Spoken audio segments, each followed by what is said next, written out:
محترمہ بے نظیر بھٹو کو ہم سے جدا ہوئے کئی سال گزر چکے ہیں، لیکن آج بھی ایک لیڈر کے طور پر، ایک بڑی بہن کے طور پر، ایک ماں کے طور پر ان کی باتیں جو ہیں وہ ہمیں بار بار ان کی یاد دلاتی ہیں۔ محترمہ بے نظیر بھٹو پاکستان کی بہادر ترین سیاسی لیڈر تھیں، اور اگر وہ چاہتیں تو دہشت گردوں کے سامنے سرنڈر کر کے وہ اپنی جان بچا سکتی تھیں،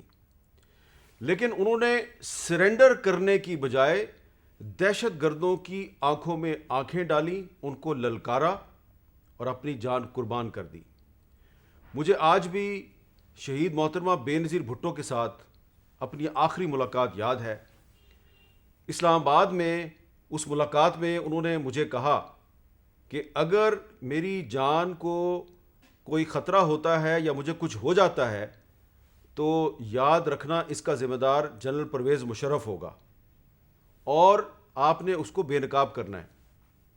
تو میں نے محترمہ بے نظیر بھٹو سے گزارش کی کہ آپ ذرا احتیاط کریں، کیونکہ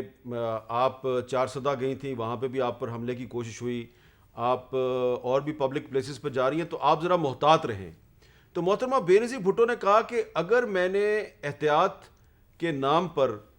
جلسے جلوس بند کر دیے تو پاکستان میں جلسے جلوس کا کلچر ہی ختم ہو جائے گا، اور میں یہ نہیں چاہتی کہ ہم دہشت گردوں کے سامنے سرنڈر کریں، اور مجھے ڈرایا جا رہا ہے، مجھے کہا جا رہا ہے آپ کی جان کو خطرہ ہے، مجھ پر حملے بھی کروائے جا رہے ہیں۔ تو اگر میں نے یہ جلسے جلوس بند کر دیے تو اس طرح تو دہشت گرد جو ہیں وہ جیت جائیں گے۔ تو انہوں نے کہا کہ میں یہ جلسے جلوس بند نہیں کروں گی، اور انہوں نے کہا کہ پرویز مشرف اور اس کے حواری یہ چاہتے ہیں کہ میں پاکستان سے واپس چلی جاؤں، میں دوبارہ ملک چھوڑ دوں، لیکن میں ملک نہیں چھوڑوں گی، یہ مجھے کہتے ہیں تمہاری جان کو خطرہ ہے، میں اپنے ملک کے اندر رہ کر اپنی جان قربان کر دوں گی۔ ان کے الفاظ یہ تھے کہ میرا ملک خطرے میں ہے،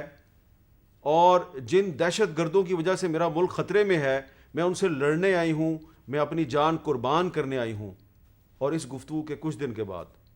محترمہ بے نظیر بھٹو نے دہشت گردوں کی آنکھوں میں آنکھیں ڈال کر اپنی جان قربان کر دی۔ انہوں نے اپنی جان پاکستان کے لیے قربان کی۔